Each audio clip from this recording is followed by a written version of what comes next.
They say blood is thicker than water, but on the morning of June 14th, 1894, I learned that blood stains the hardest.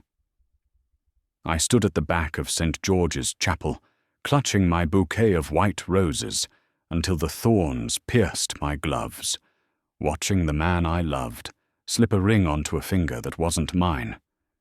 It was my sister's hand. She was wearing my veil. She was stealing my life. I thought my world had ended in that suffocating silence, until the most feared man in England stepped out of the shadows and offered me a revenge sweeter than I could have ever imagined. The corset was laced tight enough to snap a rib, but Lady Cecilia Harcourt didn't mind. The physical pinch at her waist was nothing compared to the fluttering anxiety in her chest. Today was the day. After 3 years of courtship, of stolen glances in the conservatory, and polite promenades in Hyde Park, she was finally marrying Viscount Frederick Pembroke. "You look adequate," her mother, the Countess of Harcourt, said, adjusting a pin in Cecilia's hair without meeting her eyes. "Thank you, mother," Cecilia replied softly. She was used to adequate. In the Harcourt family, Cecilia was the sensible one, the quiet one, the one who managed the household accounts while her parents gambled at Monte Carlo. Her younger sister, Beatrice, was the diamond, the beauty, the charmer, the chaos. But today was Cecilia's day. "Is Beatrice not coming down?" Cecilia asked, smoothing the silk of her skirt. She promised to help with the veil. "Your sister is already at the church," the Countess said, her voice unusually brittle. "She wanted to ensure the flowers were perfect for you." Cecilia smiled, a wave of warmth washing over her. Beatrice could be selfish, yes, but perhaps she finally understood how much this meant to Cecilia. The carriage ride to St. George's, Hanover Square, felt like a dream. The London fog had lifted, revealing a pale, watery sun. But when they arrived, the atmosphere was wrong. The guests weren't mingling outside. They were already seated, a hushed, nervous murmur vibrating through the heavy oak doors. Cecilia stepped into the vestibule, her father, the Earl, waiting for her. He looked pale, sweating despite the chill. "Papa!" Cecilia reached for his arm. "Are you ill?" "Cecilia," he croaked, pulling a handkerchief to wipe his brow. "There has been a change." "A change? Has Freddie been delayed?" "No, Frederick is at the altar." "Then we must go. The music will start." "Cecilia, stop!" Her father's voice cracked like a whip. He gripped her wrist, hurting her. "You cannot go in there as the bride." The world seemed to tilt on its axis. "I don't understand." The vestry door creaked open. It wasn't the vicar who stepped out, but Frederick. He looked dashing in his mourning suit, the very image of the husband she had prayed for. But he wouldn't look at her. He was staring at his boots. "Freddie," she whispered. And then, from behind him, came a rustle of silk. Beatrice stepped into the light. Cecilia's breath hitched. Beatrice was wearing a wedding dress, not just a wedding dress. She was wearing Cecilia's backup gown, a simpler silk creation intended for the travel trunk, now adorned with the Harcourt family lace. "I'm sorry, Cece," Beatrice said, though her eyes danced with a cruel sort of triumph. "We couldn't help it. It was a love match. True love. You understand, don't you? You've always been so practical." Cecilia looked from her sister to her betrothed. "Freddie, tell her she's mad." Frederick finally looked up, his face flushed with shame and defiance. "I cannot marry you, Cecilia. Beatrice, she carries my child." The silence that followed was so loud it rang in Cecilia's ears. The air left her lungs. "You and Beatrice?" "It happened at the Easter ball," Beatrice interjected smoothly, linking her arm through Frederick's. We didn't mean to hurt you, but we have to think of the heir now. Papa agrees. It would be a scandal if I birthed a bastard. Since the invitations were already sent, and the guests are seated, well, a Harcourt bride is a Harcourt bride. Cecilia looked at her father. The Earl refused to meet her gaze. It is the only way to save the family name, Cecilia. You will take a seat in the family pew. Quietly. You expect me to watch? Cecilia asked, her voice trembling, not with tears, but with a sudden, icy rage she didn't know she possessed. You expect me to sit and watch my sister marry my betrothed? Don't be dramatic, Cece, Beatrice sighed, adjusting her veil. You were always too dull for Freddie anyway. He needs fire, not ice. The guests are waiting, the Earl hissed. Get inside, Cecilia. Do not make a scene. They turned their backs on her. Her father took Beatrice's arm. Frederick smoothed his coat. They were going to leave her standing in the dust of the vestibule, discarded like an old glove. Cecilia stood frozen. The organ music swelled inside. The wedding march, her march. She should run. She should flee out the side door and disappear into the London streets. But her feet wouldn't move. She was paralyzed by the sheer magnitude of the betrayal. If I were you, a deep baritone voice rumbled from the shadows of the arched entrance. I wouldn't let them walk away with your dignity. Cecilia spun around, leaning against a stone pillar, looking utterly bored yet terrifyingly intense, was Alistair St. John, the Duke of Warrick. Everyone knew the Duke. He was the wealthiest man in England and the most isolated. Rumours swirled that he had killed a man in a duel in Paris, that he had a heart made of granite, that he bought and sold companies and people for sport. He was tall, with broad shoulders that strained his black coat and eyes the colour of a stormy sea. Your Grace, Cecilia gasped, instinctively curtsying even in her shock. I didn't know you were invited. I wasn't, Alistair said, pushing off the pillar and stalking toward her. He moved with the predatory grace of a panther. I came to collect a debt from your father, but it seems he is busy selling his other daughter. He stopped in front of her. He was overwhelmingly large, smelling of sandalwood and expensive tobacco. He looked down at her, his gaze assessing, piercing, stripping away her defences. They have broken you, he observed calmly. The little Viscount, the spoiled sister, the coward of a father. Please, Cecilia whispered, tears finally threatening to spill. Don't mock me. I am not mocking you, Lady Cecilia. I am offering you a weapon. A weapon? Go in there, Alistair said, his voice dropping to a conspiratorial growl. Walk down that aisle, not as a bridesmaid, not as a guest. I have no groom, she said bitterly. Alistair extended his arm. His hand was large, ungloved, scarring visible on his knuckles. You do now. Cecilia stared at his hand, then up at his face. You cannot be serious. You are the Duke of Warrick. I am nobody. A jilted spinster.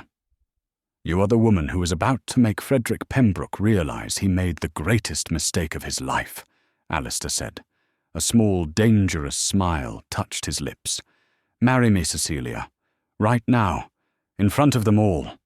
Why? She breathed. Why would you do this? Let's just say, I have need of a wife who knows the sting of betrayal, and I enjoy causing a scene. He twitched his brow. Well, do you want to cry in the carriage, or do you want to walk into that church on the arm of a duke and watch your sister turn green with envy? Inside the church, the music was reaching a crescendo. The priest was likely clearing his throat. Beatrice and Frederick were standing at the altar, thinking they had won. Cecilia looked at the closed doors. She thought of Beatrice's smirk. She thought of Frederick's cowardice. She looked at the Duke's hand. Slowly, Lady Cecilia Harcourt reached out and placed her hand in his. "I believe, Your Grace, that I am ready to walk." Alistair's fingers closed over hers, warm and impossibly strong. "Good. Then let us go and burn their little fairy tale to the ground." He signalled the footman to throw open the doors. The heavy oak groaned. The sunlight flooded in. The entire congregation turned. Beatrice and Frederick, standing at the altar, looked back. And there, framed by the light, stood the jilted bride, her head held high, clutching the arm of the most powerful, dangerous man in London. The organist faltered and stopped. A gasp ripped through the crowd like a gale-force wind. Alistair leaned down to her ear. "Chin up, my dear. The performance begins now." The sound of their footsteps on the stone floor echoed like a gavel striking a judge's bench. Click, click, click. The silence in St. George's was absolute, save for the sharp intake of breath from the dowagers in the front pews. Cecilia felt the burning weight of 300 pairs of eyes. She saw the shock on the faces of her friends, the horror on her mother's face, and the confusion of the bishop standing at the altar. But the hand gripping hers was steady, an anchor in the storm. Alistair St. John didn't walk. He prowled. He moved with the arrogance of a man who owned the very air the rest of them breathed. They stopped at the base of the altar steps, directly next to Beatrice and Frederick. Beatrice's face had gone from triumphant to ash-pale. She looked at the Duke, then at Cecilia, her mouth opening and closing like a fish. Frederick looked as though he might faint. "Your Grace," the Earl of Harcourt sputtered, stepping forward from the side. His face was a mask of panic. "What is the meaning of this? You interrupt my daughter's wedding."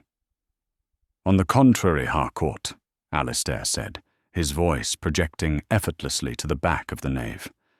"I am here to facilitate a wedding. You have 2 daughters, do you not? It seems you merely confused which one was to be the bride today." "This is preposterous," Beatrice shrieked, forgetting her carefully cultivated angelic whisper. "Freddie is marrying me. Cecilia is she's just here to watch." Alistair turned his head slowly to look at Beatrice. He didn't blink. "You have your prize, little girl. You have the Viscount. But you seem to have forgotten that by marrying him, you become a Viscountess." He paused, a cruel smirk playing on his lips. "And when I marry your sister, she becomes a duchess. You will curtsy to her for the rest of your life." A ripple of shock went through the crowd. The social implications hit them instantly. The jilted sister would outrank the golden child. Cecilia looked up at Alistair, her heart hammering against her ribs. "He's doing this for me," she thought. "Or is this just a game?" "You cannot marry her," Frederick stammered, finding a shred of courage. "Cecilia. She was betrothed to me until this morning. You cannot just claim her." Alistair released Cecilia's hand, only to wrap a possessive arm around her waist, pulling her flush against his hard side. "You forfeited your right to speak her name when you compromised her sister, Pembroke. You threw a diamond in the mud to pick up a rhinestone. Do not lecture me on claims." Alistair turned his gaze to the bishop. "Your Excellency, I have a special license in my pocket. It costs a fortune, but it is quite effective. Since the church is decorated, the guests are seated, and the flowers are fresh.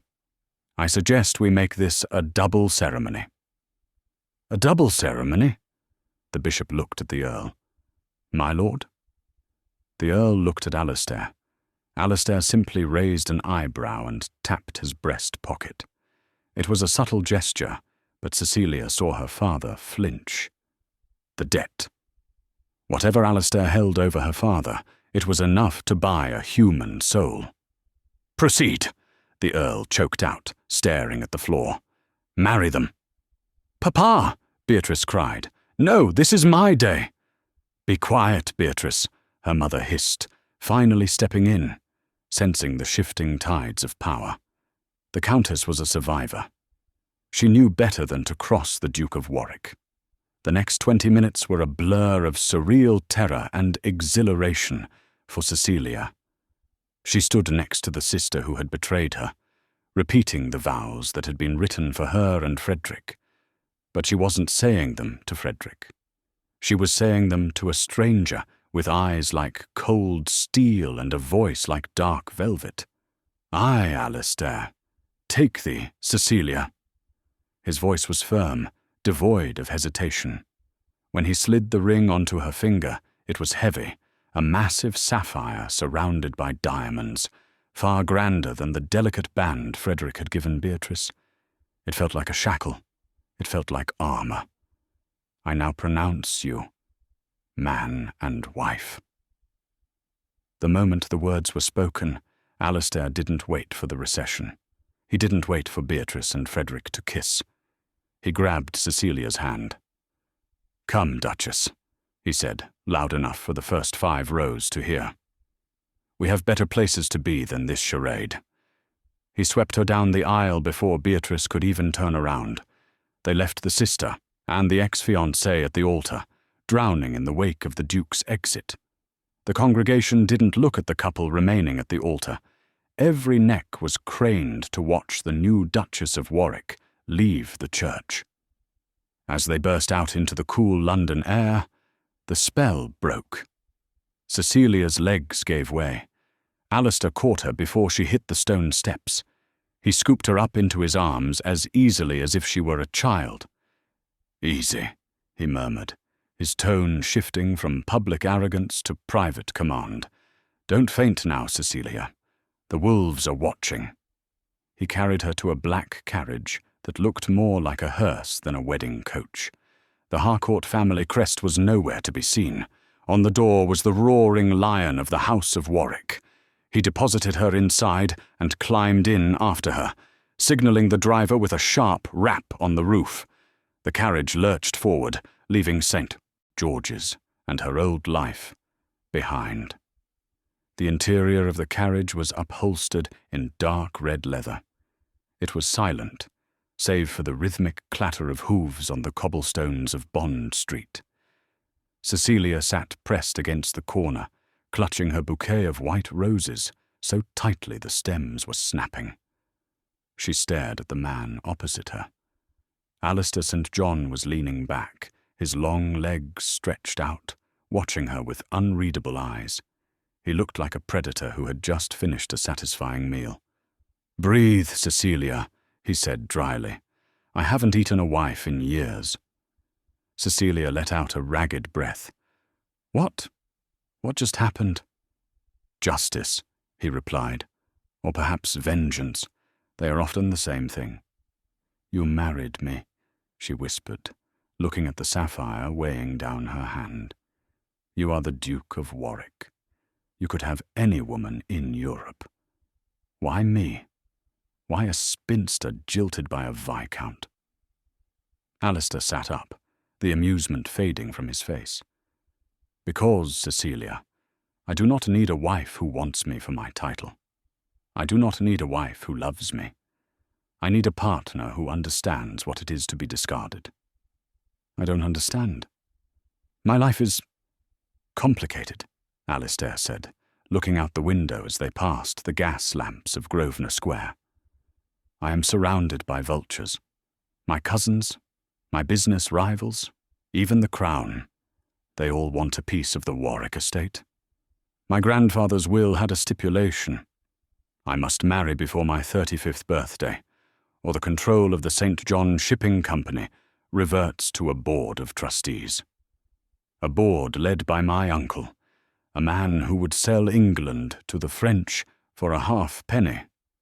He turned back to her. "I turn 35 tomorrow." Cecilia's eyes widened. "So, I was a convenience." "You were a necessity," he corrected. "But do not think I chose you at random. I have been watching the Harcourt family for months because of your father's debts. I saw how you ran that household while your mother drank sherry and your sister bought hats. I saw you balance the ledgers. I saw you cover for their mistakes." He leaned forward, his face inches from hers. "I need a chatelaine, Cecilia. Someone who can run my empire while I deal with the threats against it. I need a woman of steel. And today, when you stood in that vestibule and refused to cry, I saw steel." Cecilia felt a flush rise to her cheeks. It wasn't a declaration of love, but it was a declaration of respect. It was more than Frederick had ever given her. "And my father?" she asked. "The debt?" "Forgiven," Alistair said simply. "Consider it your dowry. I bought his marker for £50,000. He is free, and in exchange, I took his most valuable asset." "He didn't think I was valuable," Cecilia said bitterly. "He thought Beatrice was the prize." "Your father is a fool," Alistair said. "Beatrice is a trinket. You are a cornerstone." The carriage began to slow. They weren't in the fashionable district of Mayfair anymore. The streets were wider, the trees older. They were approaching the massive iron gates of Warwick House, a sprawling Gothic mansion that loomed over the park like a fortress. "There are rules, Cecilia," Alistair said, his voice hardening as the carriage stopped. "Rules?" "First, you are the mistress of this house. My servants will obey you, or they will be dismissed. Second, you will never speak to Frederick Pembroke again. If he approaches you, you will tell me, and I will deal with him." "And the third?" she asked, her voice trembling slightly. Alistair paused, his hand on the door handle. He looked at her, and for a second, she saw something flicker in his eyes. Not cruelty, but something darker. Loneliness. "Third," he said quietly, "we are married in name and law. We are partners, but do not expect affection. Do not expect romance. My heart was buried a long time ago, and I have no intention of digging it up. You will have your own wing of the house. I will not visit your bed unless an heir becomes necessary. And even then, we will discuss it like a contract." He opened the door and stepped out, extending his hand to help her down. "Do we have an accord, Duchess?" Cecilia looked at the imposing mansion. It looked cold, it looked lonely. But it was hers. She was no longer the pity of the town. She was the Duchess of Warwick. She looked at Beatrice's ring on her finger. No, her ring now. She took his hand. "We have an accord, Your Grace." He led her up the stone steps. The great doors swung open, revealing a line of servants, standing in terrifyingly precise formation. "Welcome home," Alistair said. But as they stepped into the grand foyer, a woman's voice rang out from the top of the marble staircase. It was sharp, shrill, and dripping with venom. "So," the voice echoed, "this is the creature you dragged in from the gutter to replace me?" Cecilia looked up. Standing on the landing, dressed in mourning black, was a woman with silver hair and eyes that mirrored Alistair's. Alistair stiffened beside her. "Mother," he growled, "I see you haven't left for the country yet." "I am not going anywhere, Alistair." The Dowager Duchess descended the stairs, her gaze fixed on Cecilia like a hawk spotting a field mouse. "And I certainly will not let this nobody take my place as the lady of this house." Cecilia felt Alistair's grip tighten on her arm. "Cecilia," Alistair said, his voice dropping to a dangerous whisper, "meet my mother, the Dowager Duchess Victoria. She is the reason I don't believe in love." The Dowager stopped 3 steps from the bottom. She sneered at Cecilia's dress. "A jilted bride," she scoffed. "I heard the news from the servants. You picked up Pembroke's leftovers. How pathetic." Cecilia's fear suddenly evaporated. She remembered Alistair's words. I saw steel. She stepped forward, releasing Alistair's arm. She didn't curtsy. She didn't lower her eyes. She looked the Dowager Duchess straight in the face. "I may have been jilted, madam," Cecilia said, her voice clear and steady. "But I am now the Duchess of Warrick, which means this is my house, and if you wish to remain under my roof, you will speak to me with the respect my title demands." Silence crashed into the room. The servants gasped. Alistair stared at her, stunned. The Dowager's eyes narrowed. "You have spirit," she spat. "Let us see how long it lasts. This house eats weak women alive, girl." "Then it is a good thing," Cecilia replied, "that I have lost my appetite for being weak." Warwick House was not a home. It was a machine, and a broken one at that. For the first 2 weeks, Cecilia barely saw her husband. Alistair was a phantom, leaving before dawn to attend to the docks and the St. John Shipping Company, and returning long after she had retired to her separate wing. But if Alistair was the ghost, Cecilia was the poltergeist. She haunted every corridor, every pantry, and every ledger. She sat in the morning room, surrounded by stacks of account books that hadn't been properly balanced in a decade. The previous steward had been lining his pockets, likely with the Dowager's blessing. "Mrs. Higgins," Cecilia said, not looking up from her column of figures. The housekeeper, a stout woman who had served the Dowager for 20 years, stiffened. "Your Grace? Why are we paying 3 times the market rate for coal? And why is the butcher's bill including sides of beef that never appear in the larder?" I wouldn't know, Your Grace. The Dowager Duchess always handled the vendors." Cecilia finally looked up. She slammed the book shut. The sound echoed like a gunshot. "The Dowager Duchess is a guest in this house. I am the one who signs the checks. You will dismiss this butcher today." "And Mrs. Higgins?" "Yes, Your Grace?" "If I find another discrepancy, you will be following the butcher out the door without a reference." Mrs. Higgins paled and bobbed a frantic curtsy. "Yes, Your Grace. Immediately." Cecilia sighed, rubbing her temples. It was exhausting, fighting a war on 2 fronts, the staff's incompetence and the Dowager's icy glares across the dinner table. But she was good at this. She was restoring order. That evening, the routine changed. It was past midnight. A storm was battering the windows, rain lashing against the glass. Cecilia was still awake in the library, reorganizing the chaotic filing system for the estate's tenant farmers, when the front door slammed open. Voices shouted in the foyer. Cecilia grabbed a candelabra and rushed out. Alistair was leaning heavily against his valet, dripping wet, his face grey with pain. His left arm was hanging uselessly at his side, blood soaking through the white sleeve of his shirt. "Alistair!" Cecilia gasped, rushing down the stairs. "Don't fuss!" Alistair gritted out, though his knees buckled. "Just a scratch." "It looks like a knife wound," Cecilia said, her voice rising. She turned to the valet. "Get him to the sofa in the library. Wake the physician." "No physician," Alistair barked. "No one outside this house can know."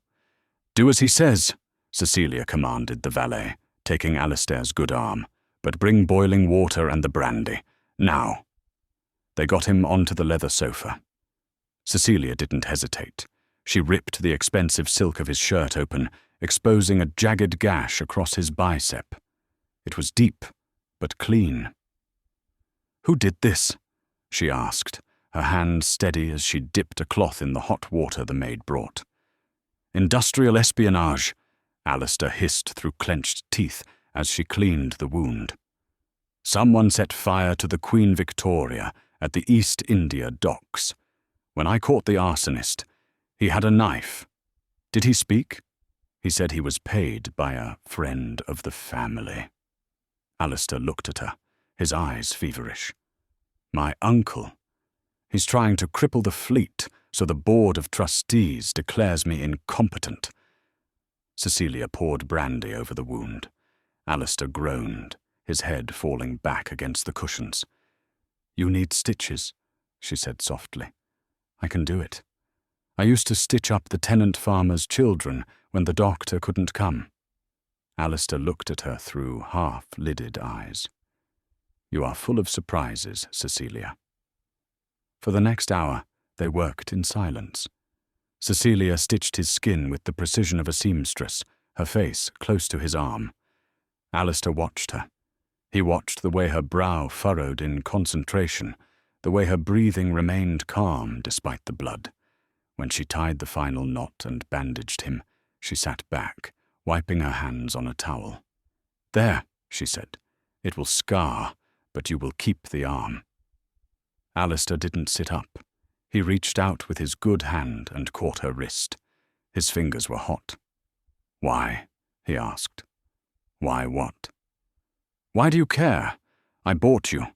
I treat you like an employee. You should be happy if I bleed out. You'd be a wealthy widow."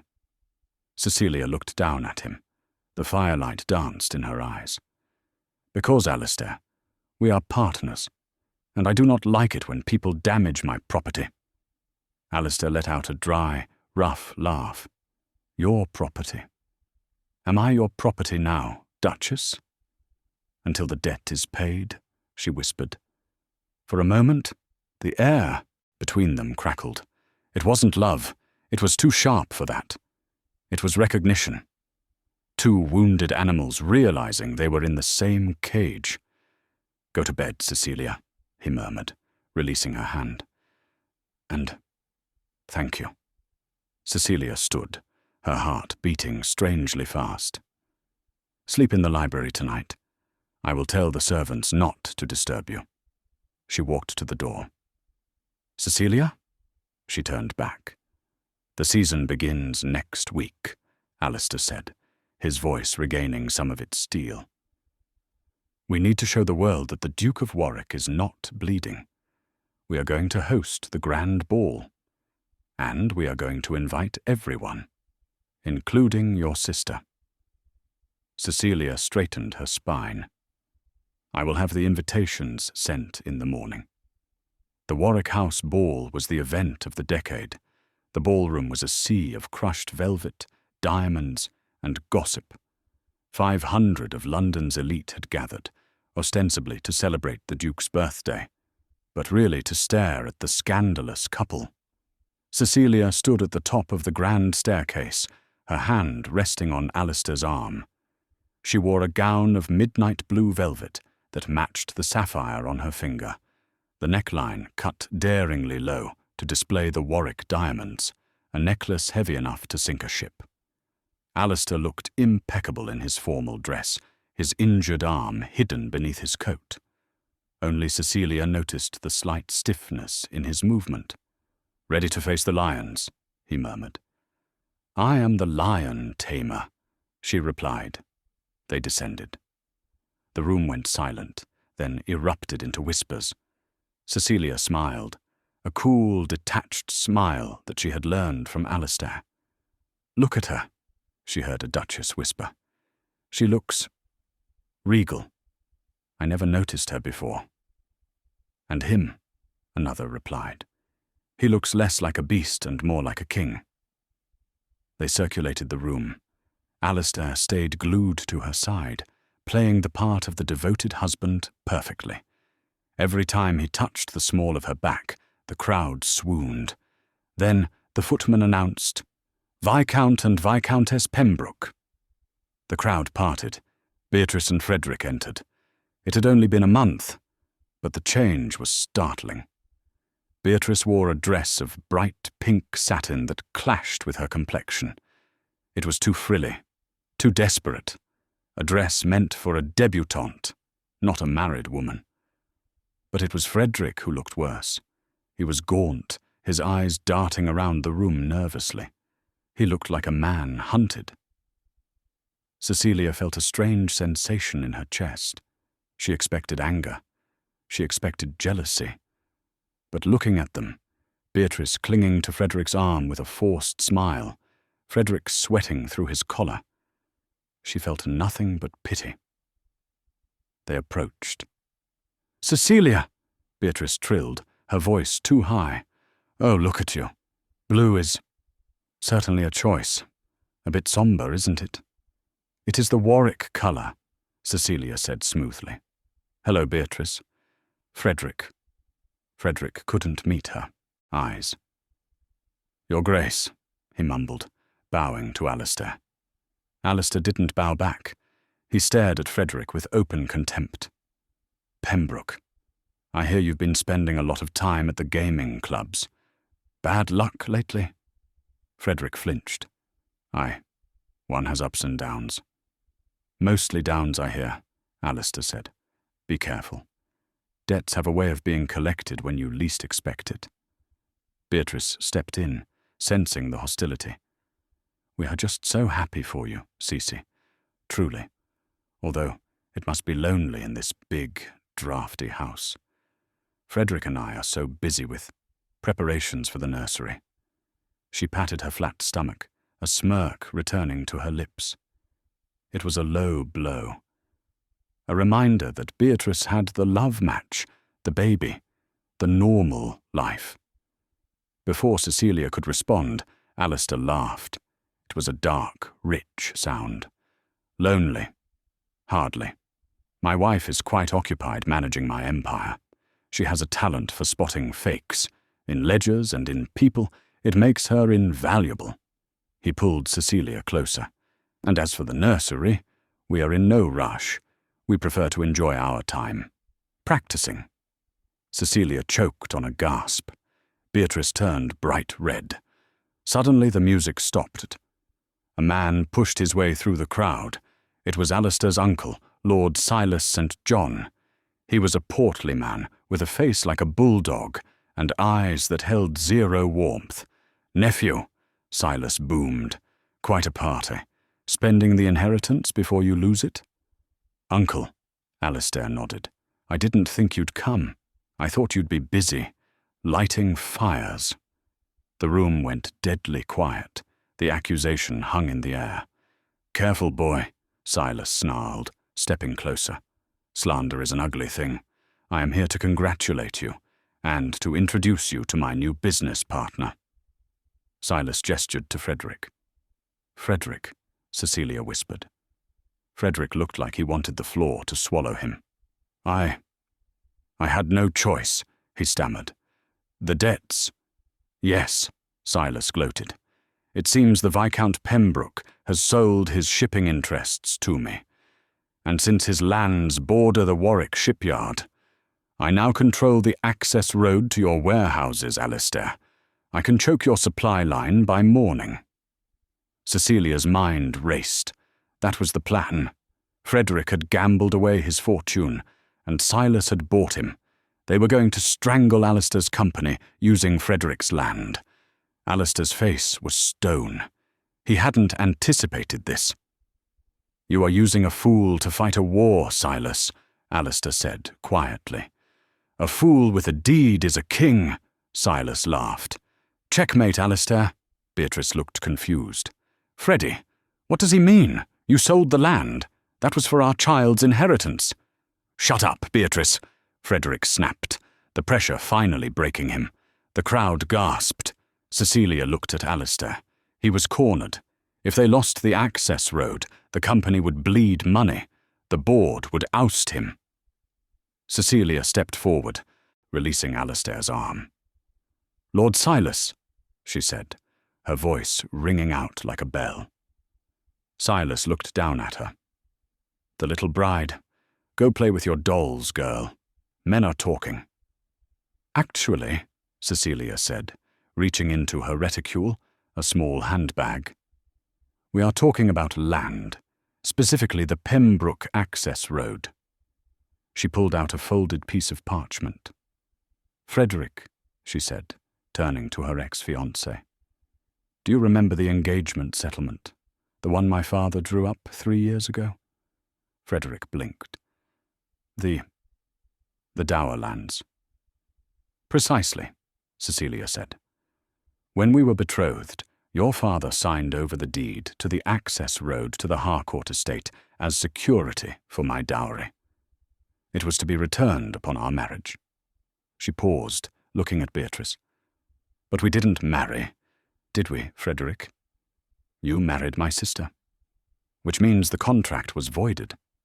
But the security clause, that remains active until the injured party, me, is compensated." She unfolded the paper. "My father, in his infinite wisdom, forgot about this deed. But I found it in his study yesterday. He signed it over to me this morning as a wedding gift." She held up the deed. "I own the access road, Lord Silas. Not Frederick. Not you." Silas turned purple. Frederick looked like a ghost. Cecilia turned to Alistair and smiled, a genuine, dazzling smile. "And since what is mine is my husband's, I believe, Alistair, that you control the road." Alistair looked at her. For the first time, the mask dropped completely. He looked at her with awe. He took the paper from her hand, his eyes never leaving her face. He turned to his uncle. "Get out of my house, Silas," Alistair said softly, "before I have you thrown out."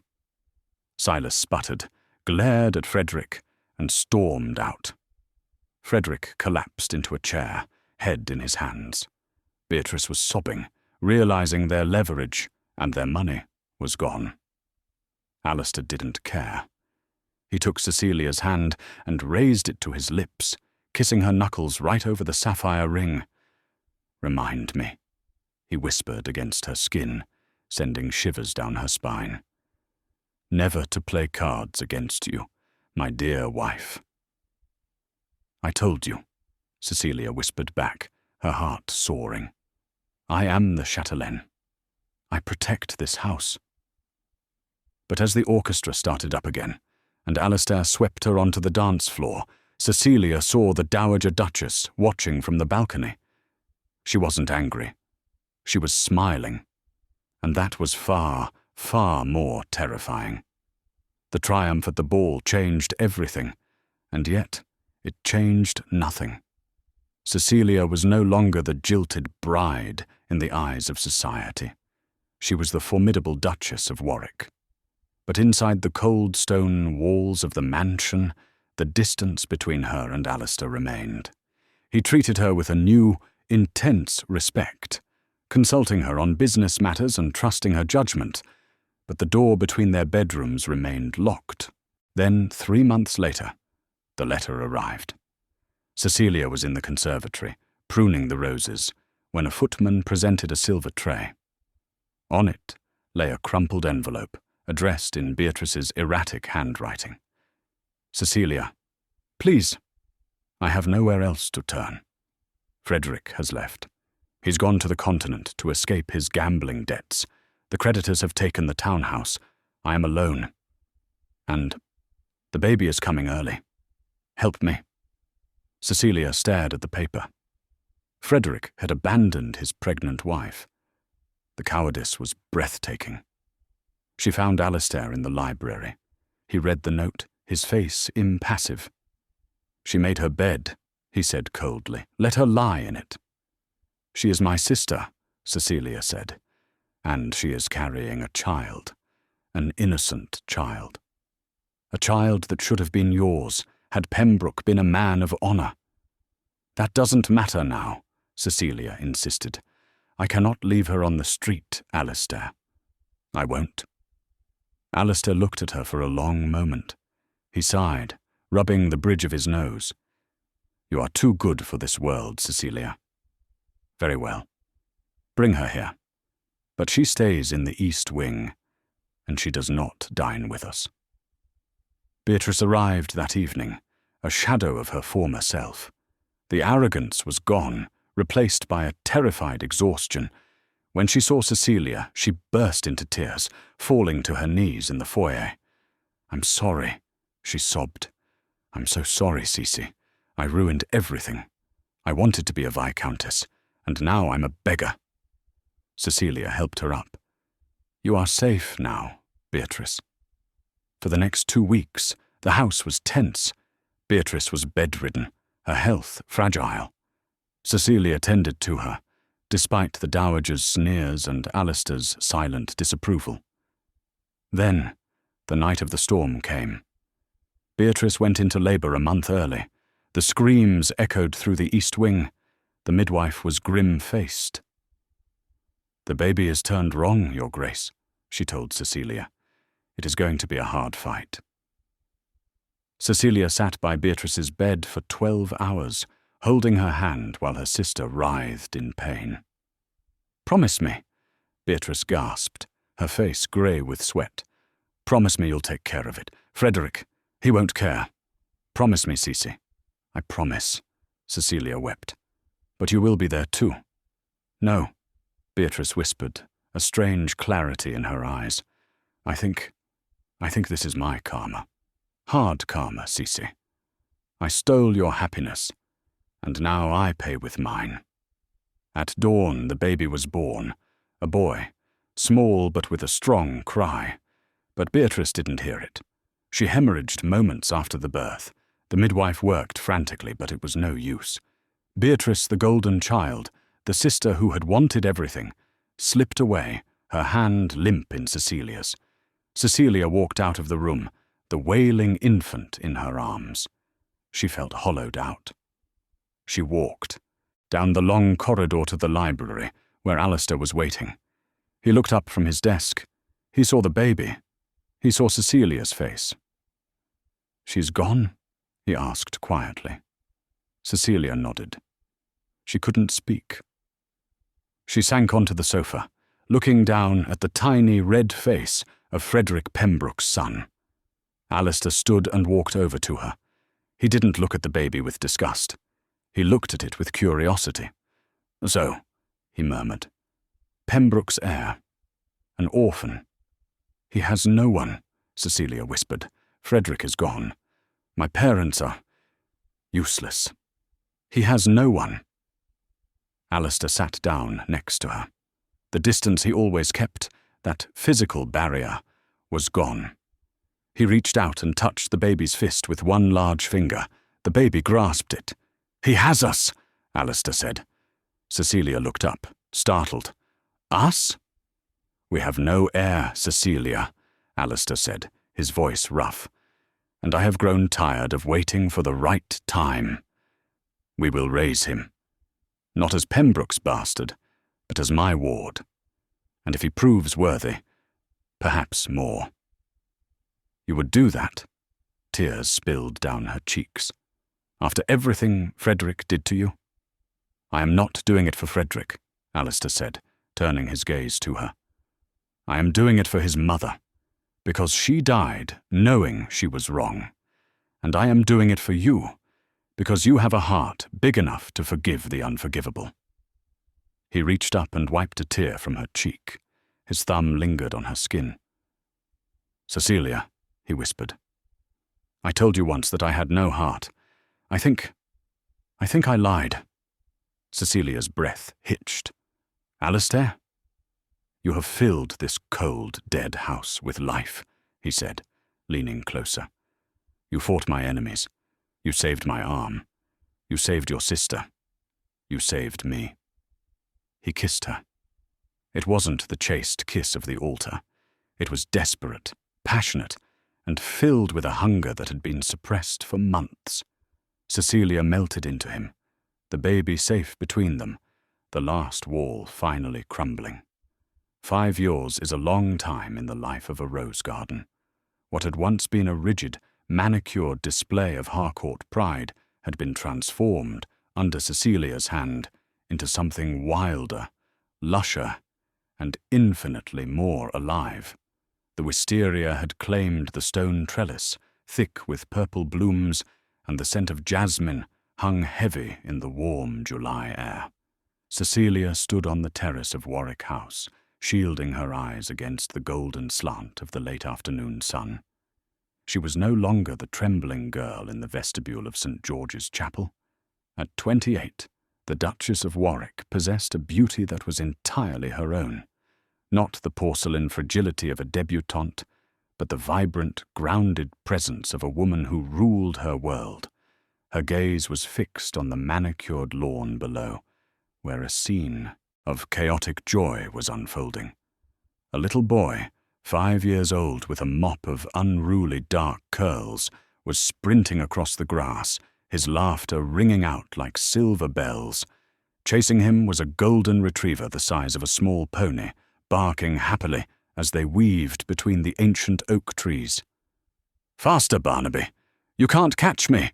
the boy shouted, stumbling over his own feet before righting himself with a giggle. Leo. He had Beatrice's nose and Frederick's chin, physical echoes of the people who had created him. But when he tilted his head to the side, or when he furrowed his brow in concentration over a toy soldier, he was the mirror image of the man watching him from the garden bench.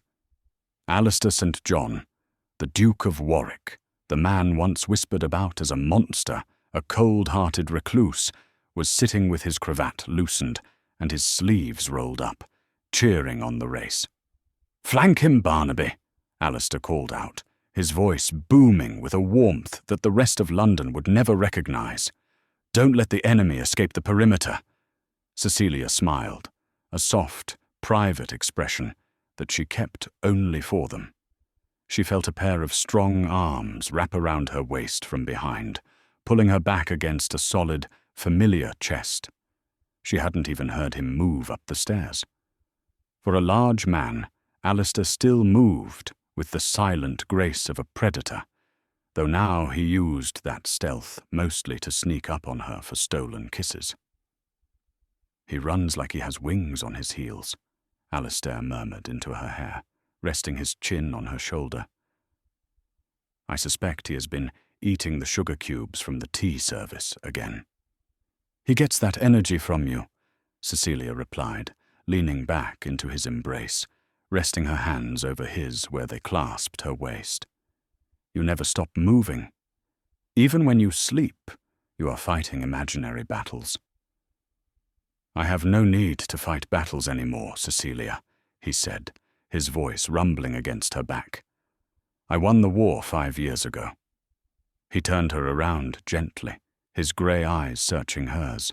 The sharp edges of his face, once so severe, had been softened by years of peace, though the intensity remained.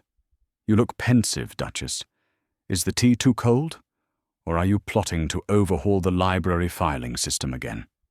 Cecilia laughed, reaching up to smooth a stray lock of hair from his forehead. "I am just happy. It frightens me sometimes. It feels like we stole this happiness, Alistair, like we snatched it from the jaws of a tragedy." "We didn't steal it," he said firmly. "We built it, brick by brick, scar by scar." Below them, Leo tripped, tumbling into a pile of clover. For a split second, silence reigned. Then, instead of crying, the boy sat up, brushed the dirt off his knees, and shouted, "I meant to do that." Alistair chuckled. "See, he's learning. Never admit defeat. Just claim it was a tactical maneuver." "You're terrible," Cecilia teased. "You nearly fainted when he fell off the pony last week. I saw you, Alistair. You turned the colour of parchment." "I did not faint," he protested, feigning offence. "I merely performed a rapid structural assessment of the ground using my knees. It is a standard military procedure." They laughed together, the sound mingling with the rustle of the leaves. It was a perfect moment, a crystalline fragment of time that felt unbreakable. But the world has a way of intruding on paradise. The glass doors of the library opened, and the butler stepped out. He looked hesitant, holding a silver tray as if it contained a venomous snake. "Your Grace," the butler said softly. Alistair's smile faded instantly. The mask of the Duke slid back into place. "What is it, Roberts?" "A letter, Your Grace. It arrived via special courier from France." Alistair took the envelope. It was battered, stained with what looked like cheap wine and travel dust. The handwriting was jagged, frantic, a scrawl that Cecilia recognized with a jolt of visceral memory. Frederick. The name hung in the air between them, unspoken but deafening. It had been 5 years since she had seen him. 5 years since he had fled the country, leaving his pregnant wife and his dignity behind. Cecilia felt a cold shiver pass through her, despite the summer heat. "What does he want?" she whispered. Alistair broke the seal. He didn't read the letter aloud. He scanned it, his eyes narrowing, his jaw tightening until a muscle feathered in his cheek.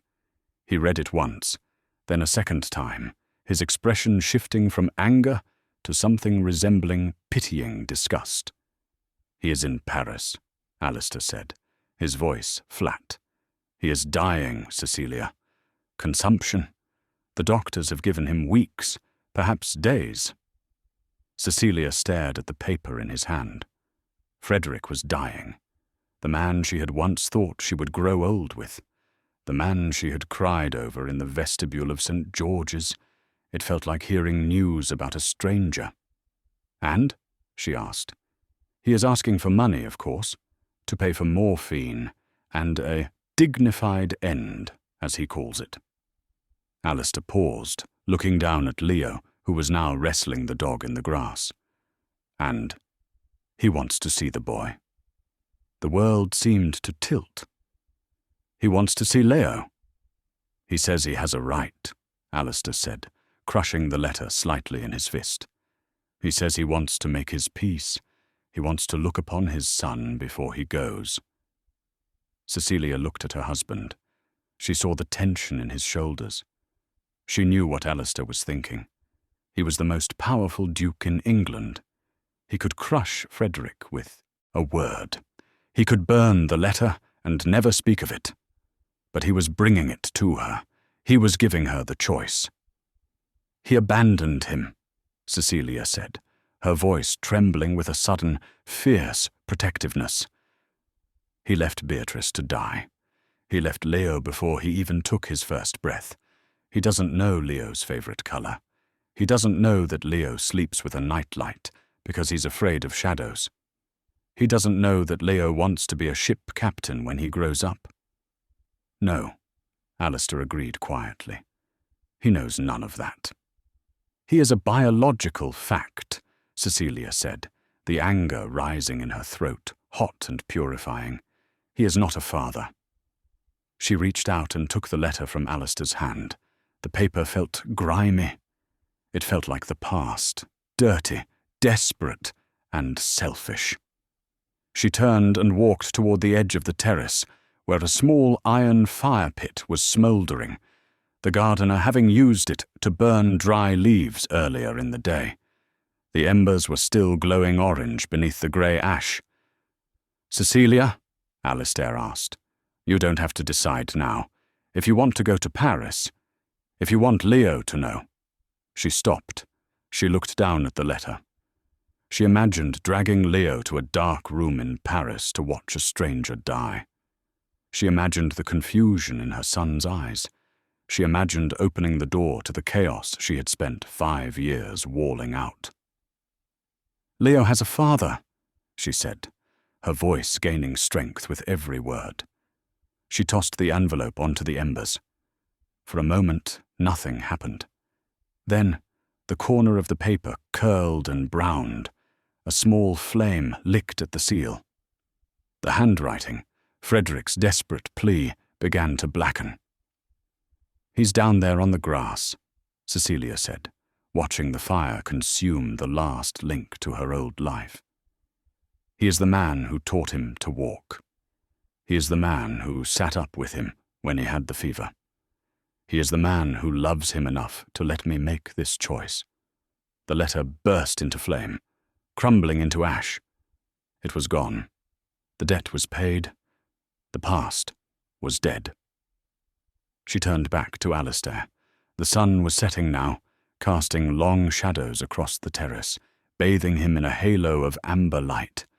He looked at her with an expression of raw, unguarded awe. "Frederick Pembroke died a long time ago," Cecilia whispered, walking back to him. "Today we just buried his ghost." Alistair didn't speak. He closed the distance between them in 2 long strides and took her face in his large, warm hands. His thumbs traced the line of her cheekbones, his touch reverent. "And who am I?" he asked, his voice thick with emotion. "In this story of yours?" "You?" Cecilia smiled, tears pricking her eyes, not of sadness, but of overwhelming gratitude. "You are the man who waited in the shadows. You are the partner who gave me a sword instead of a handkerchief. You are the father of my child."